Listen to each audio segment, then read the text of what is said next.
আমি গর্বিত এবং আনন্দিত যে মঙ্গলম ফাউন্ডেশনের যে প্রচেষ্টা দেব আবাস, বহুদিন ধরে আমি বহুবার বলেছি ওই দেব আবাস এই আহিটোলা যুবকবৃন্দের সদস্যদের কাছে অমিতের মাধ্যমে ওরা যাতে আসে, কারণ এমন একটা টিম যারা শুধু দুর্গাপুজো করে না।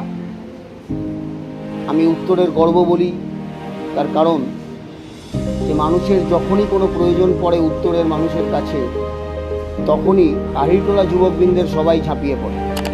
এটা উত্তরের কাছে গর্ব, কারণ উত্তর মানেই স্বামী বিবেকানন্দ। সেই আদর্শে উদ্বুদ্ধ হয়ে আজকে বহুদিন বাদে 18 মাস দেবাবাস চলার পরে আজ আমি গর্বিত শুধু নয়, আমি কৃতজ্ঞ।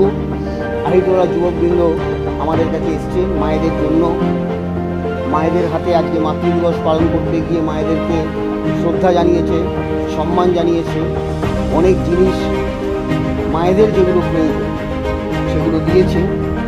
এবং এই দেওয়াটা একদিনে, কিন্তু অঙ্গীকার করে গেছে যে আগামী দিন আহিটোলা যুবকবৃন্দ আমাদের এই লড়াইতে আমাদের সঙ্গে থাকবে।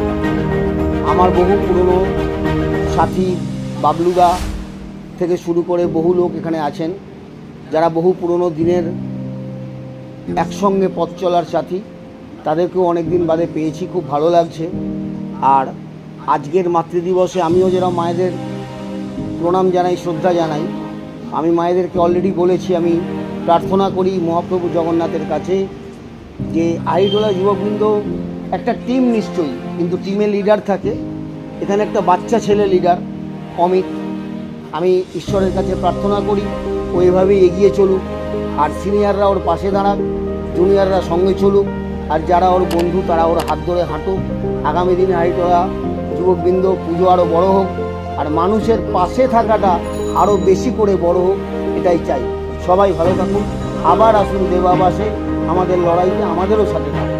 সবাই ভালো থাকুন। আহিটোলা যুবকবৃন্দের এবং আহিটোলা সার্বজনীন শারদ উৎসবের পক্ষ থেকে আমি দেব আবাসের যিনি রয়েছেন গৌতম দার কাছে একটা অনুরোধ রাখছি।